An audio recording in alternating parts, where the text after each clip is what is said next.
Madame, Monsieur, bonjour. Merci de préférer votre chaîne de télévision BB24. Voici le sommaire de cette édition. Journée mondiale de la ménopause, c'était ce 18 octobre, une occasion pour sensibiliser sur la santé des femmes en ménopause.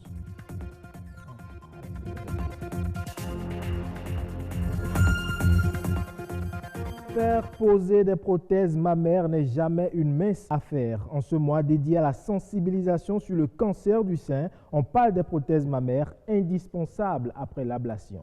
Ce qui frappe les femmes, c'est le cancer du sein féminin. La perte d'un sein due à une chirurgie altère souvent l'image corporelle et la perception que les femmes ont d'elles-mêmes. D'où le recours aux prothèses mammaires pour retrouver une silhouette féminine en toute sécurité.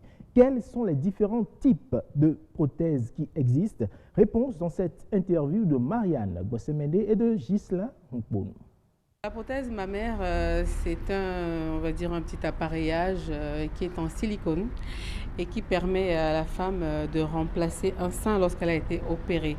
Alors je précise que c'est une prothèse externe, pas une prothèse que l'on met après une opération chirurgicale. Alors, cette prothèse est très utile dans la mesure où elle permet à la femme opérée de retrouver son équilibre et sa féminité également. En matière de type de prothèse mammaire externe, il y en a environ 3 ou 4 types, mais on va les regrouper plutôt en 3. On va avoir la petite prothèse en textile qui permet à la femme opérée de sortir de l'hôpital juste pour avoir une apparence visuelle féminine. Elle est très molle avec un peu de mousse dedans. Celle-là, il faut la porter 2 mois jusqu'à entière cicatrisation. Puis on passe à la prothèse standard ou aux prothèses adhérentes. Les prothèses standards sont des prothèses que l'on glissera dans un soutien-gorge adapté également. Ou alors, lorsque l'on ne l'a pas, on adaptera le soutien-gorge en fonction de la prothèse demandée. Par contre, les prothèses ne se choisissent pas à tout hasard.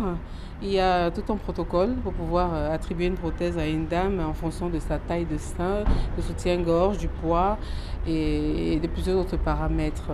Il y a aussi la prothèse adhérente, c'est celle qui se colle directement à la peau, pas avec de la colle, mais selon un protocole bien déterminé de nettoyage et d'entretien de la peau et de cette prothèse. Ici au Bénin, on ne va pas les donner parce que nous pensons qu'elles n'auront pas les produits adéquats pour pouvoir les coller. Au Bénin, je ne pense pas qu'il y ait un endroit pour les prothèses mammaires. Il n'y en a pas. Alors je crois que c'est un peu difficile pour ces femmes-là de pouvoir s'en trouver une, surtout qu'il faudrait qu'elles en soient informées également. Au Bénin, c'est encore tabou de voir quelqu'un qui reçoit une prothèse mammaire. Merci de nous avoir suivis. Je vous donne rendez-vous à 19h45.